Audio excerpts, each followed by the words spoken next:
Folks, we are back. I'm Nick Boonstra. Welcome to A Real Boon. Glad to be joining you on this beautiful Monday afternoon. I just want to start out by saying, guys, I am blown away. I am shocked. I am humbled. I am thrilled with just the level of support that I'll call it my first video. There's been videos in the past on this channel, but the last video in response to the assassination of Charlie Kirk was really well received. I can't thank you guys enough for the comments, the subscriptions, the support. I'm really excited to get things going, get this channel going, share my ideas with you, have the conversations, and make things happen. Thank you for bearing with the awful audio quality, just very, very poor microphone decisions made on my end, and I'm still figuring that out. We got the microphone here, and it came with the stand. I was like, you know what, maybe we don't need to hold it in our hand the whole entire time. Maybe we can actually use the stand that came with the microphone and trust the process on that one. So thank you guys for bearing with that, for bearing with me,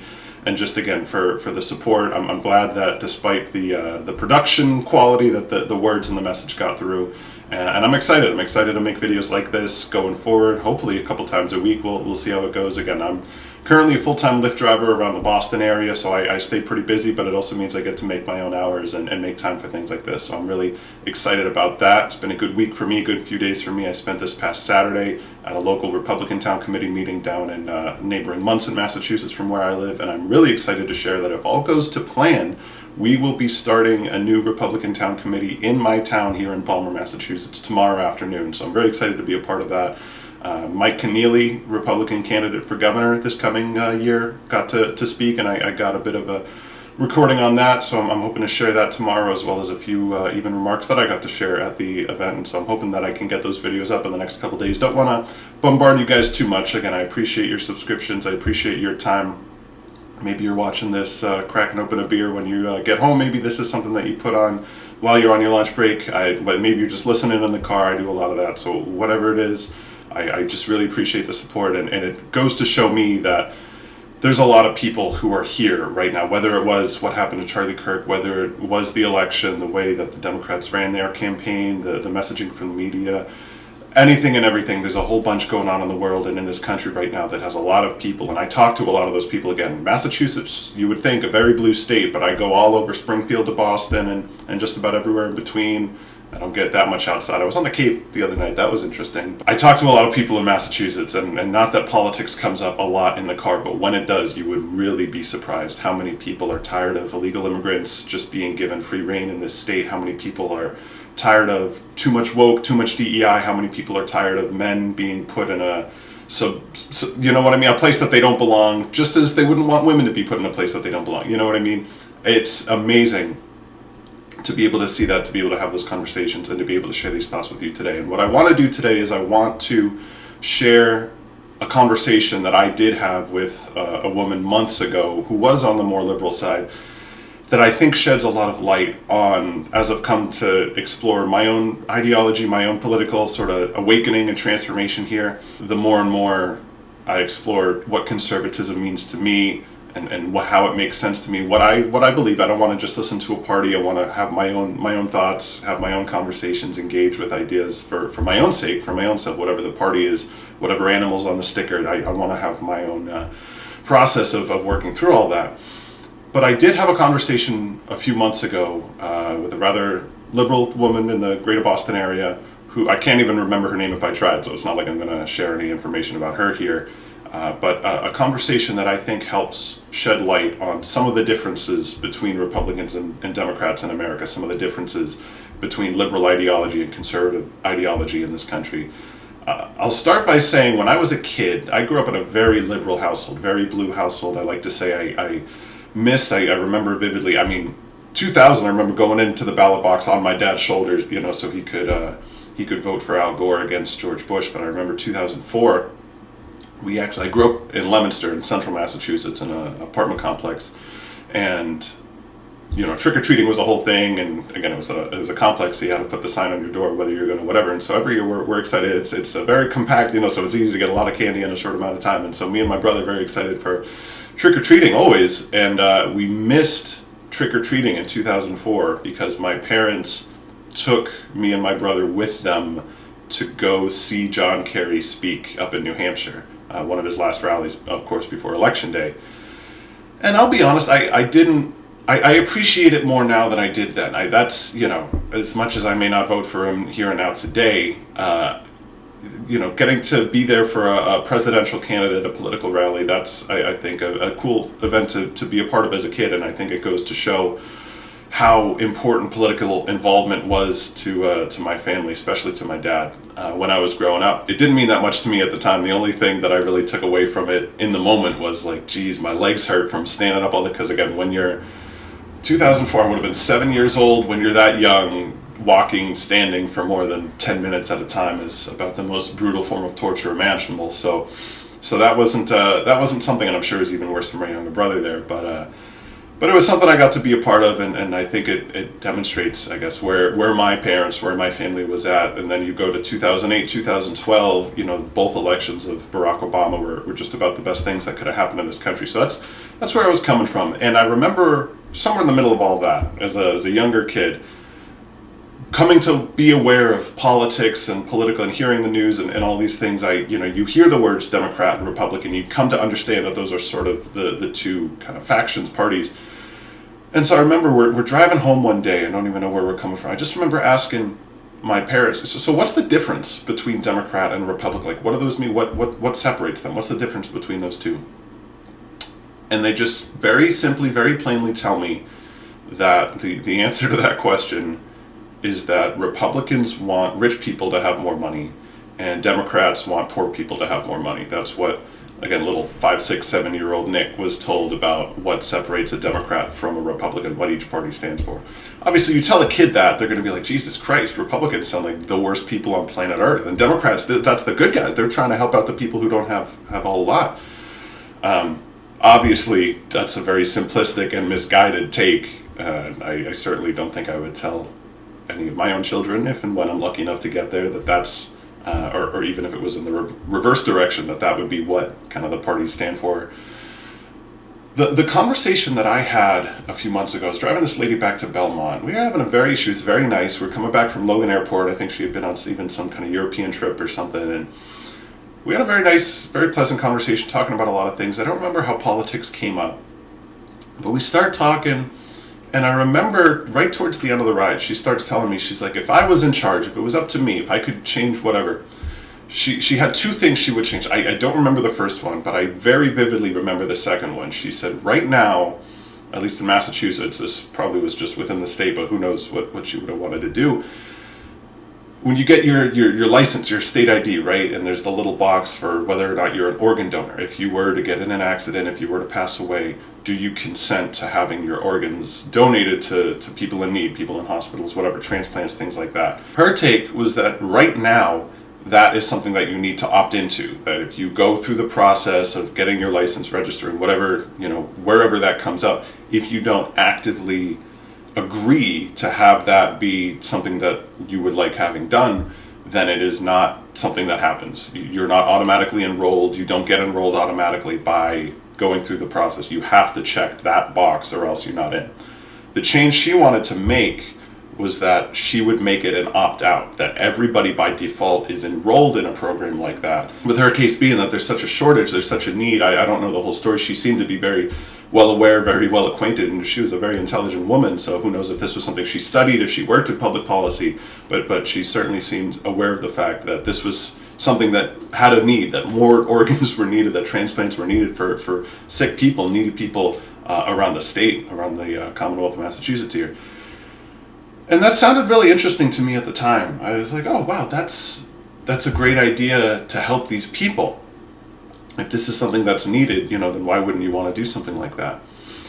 The more I've thought about it, the more I've realized that idea, I really think, sits at the core of a lot of the separation between Democrats and Republicans. I think Democrats, liberals, progressives, socialists, not saying that all Democrats are all of those things, but as you go further and further left and further into the Democratic Party, you start to find more of those things. Just as the right has its own fringe, the conservatives, Republicans have their own crazies the further you get over there, so I'm not going to pretend like that's not something that happens on this side.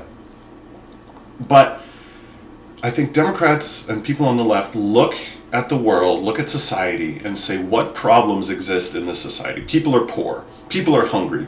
People aren't getting the medical attention they need. People are being discriminated against. People aren't getting jobs that they're qualified for. People, whatever. And they look at those problems and they just immediately say, how can the government fix that? That's a problem in society, because government is for the public sphere. Government is not for what we do when we get home. My dad loved to tell me when we were growing up, democracy ends at that door. This is my house now. Government is all for the public square. It's how we interact with each other. It's how we interface. It's how we're going to live in this same state, country, city, world together and make a living out of it, get along. And so I think Democrats will see the problems that exist in that public square and think, okay, well, government is for that space, so how does government fix those problems? How does government sort those things out?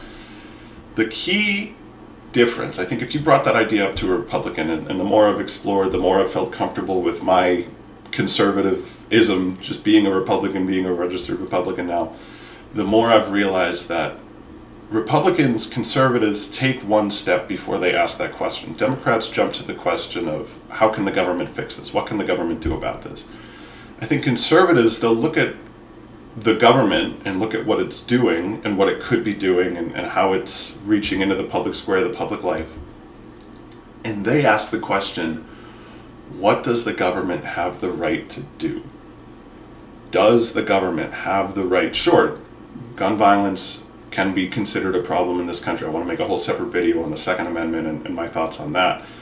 Democrats say, okay, people are getting killed by guns. And they say, that's a problem. How can government solve that? We can restrict guns. We can reduce guns. We can take away guns. That would solve the problem. Republican would, before even considering that question, would say, does the government have the right to do anything about this? The Second Amendment, I think, would pretty clearly dictate, no, they don't. That the Founding Fathers, up until today, we've made very clear this is something we consider sacred in this country. We're not going to let you take our method of self-defense away from us. You look at something like taxes, again, Democrats with a very good heart. I'm not trying to steel man, straw man either. I'm just trying to, because I've been a Democrat for most of my life, so I get this thinking. I get these ideologies. This is where I've been.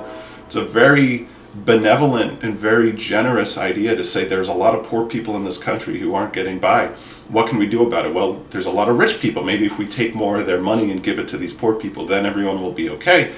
Republicans will look at that, conservatives will look at that and say, well, hold on, what gives you the right to take the money I don't care if they're a quadrillionaire, like they did something to get that money within their bank account, within their home. Maybe they stuff it all under their bed. What gives you the right to take that from them? And obviously there's a certain level of, again, we agree that there should be a military defending our country. We agree that there should be police defending our streets right here. We agree that the people who go off to Washington or to Beacon Hill or to wherever deserve something of a salary, and obviously some of them find ways to make a little more money than ours, but we agree that they should be full-time doing that, so we should give them a salary to sustain that line of work that they do. And so we agree that there's a certain level of taxes that just, are necessary, as Benjamin Franklin taught us. But beyond those bare minimums, beyond those essentials, beyond the things agreed upon in the Constitution of our federal republic and in each of our state republics, we outline what the government really not even can and can't do. We go by the assumption that the government, if we really want to be textual about it, if we really want to be fundamentalist about it, the prevailing assumption should be that the government is not allowed to do anything more than what is stipulated explicitly in the Constitution. Obviously, the Bill of Rights outlines that right at the end. If there's anything that's not given to the government out here, that goes to the states, and that's held by the people. And obviously, the necessary and proper clause gets used very liberally to allow for a whole lot of things. I didn't realize there was room in the Constitution for a fourth economic branch of government, but I guess the Federal Reserve is just fine, so it is what it is. But I really think that gets at the core of what separates a Democrat from a Republican. A Democrat says, my God, there's such a great need for organ donations in this state, we should make it opt-in instead of or whichever way go, we should make it by default that is going to happen if something happens to you. Republican takes a step back and looks at it and says, what on God's green earth gives you a natural default right to take my organs when I die? Like that's crazy. That's crazy. And the ramifications, the repercussions, if we assume that that's a right that the government has over the people that it rules, I don't want to even think about where that goes if that's taken to a further place. So I hope that, just as a simple illustration, helps to kind of, I know a lot of people, I'm sure even right here on YouTube, books have been written about the differences between liberals and conservatives, Democrats and Republicans, left and right. And I think it's important that we understand again, benevolently, generously, where each side is coming from. If you're watching this as a Democrat, I hope you can understand that I've, again, been a Democrat for a long time. I understand those sorts of ideas, and I want to make sure both sides understand each other. I want to make sure Democrats can understand the people who are Republicans in this country, and I want to make sure Republicans can understand Democrats as well. Because at the end of the day, we all want what's best. My brother, again, so I'm the older of just two, just me and my younger brother. I never call him little because he's even taller than me now, so he's not my little brother, he's just my younger brother. And we would, growing up, it would come and go, but we would fight like hell sometimes. It wasn't a physical type of fighting, but verbally, we would really get on each other. And especially as we've gotten older, and now I still live up in Massachusetts, he's living down in Florida, and we have a great relationship, texting and sending voice notes back and forth. But sometimes if we're under the same roof for more than a couple days, things can get a little difficult there. So, but we've found, and him and I have noticed this, our mother has become very well aware of this, the fact that a lot of times when we fight with each other, when we go at it with each other, the core of it is because we each have an idea for the other that we think is in their best interest, and they don't agree. So I grew up going to a very intense, very, very strict, some people would call it a cult, Christian church. And he got to, we all as a family were going to that. He gets to high school, starts zooming out and going, what the hell are we doing here? And so wanted me to also stop going to this church because he didn't think it was good for me, but I didn't.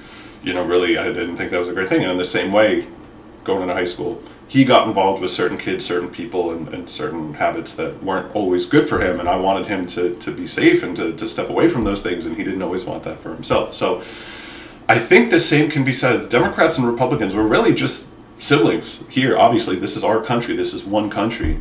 And I really think a lot of the things that we fight over come down to this core concept of we each want what's best for the whole country, for each other, for ourselves, for everybody in this nation. We just obviously have very different ideas of what that looks like and what that should look like, and that can lead to some pretty heavy disagreements. So I'm hoping, when I was still considering myself a Democrat, I really didn't like some of the ways Democrats would just, as the party of tolerance, would be nothing but intolerant towards Republicans and towards conservatives. I hated that. I don't like the way, I like listening to Ben Shapiro, but sometimes it feels like he just kind of wants to be a bully, and I can get that. That's an understandable. I just, as much as I can, always want to try to bridge that gap, because that's the only way anything gets done. At the end of the day, even if you're right, if you're just going to spew whatever names, calling, things like that at the other side, you're never going to win anyone over. And politics is ultimately about compromise, as ugly and as unpleasant as that can be. So those are just some of my thoughts, and I want to keep sharing those with you right here on this YouTube channel. So make sure you hit subscribe if you haven't already. Hit like if you like. Leave a comment down below. And again, thank you so much to everybody who already did. I'm going to leave a link in the description too. If you want to support me as I'm doing this, I'd really love to keep getting off the ground and building subscribers, maybe getting to some sort of Patreon program right now. In the future, but right now, at the moment, it's just me talking to you here on camera. So if you do want to really be generous in supporting what I'm doing here, I'm going to leave a link down in the description to my Buy Me a Coffee. If you want to leave me a little tip, help me make this happen and help show me that this is something that you want to see more of. So I would appreciate that beyond what I can say, and I appreciate you even just for watching this. So thank you so much. Hope you have a great rest of your day. God bless you. Take care.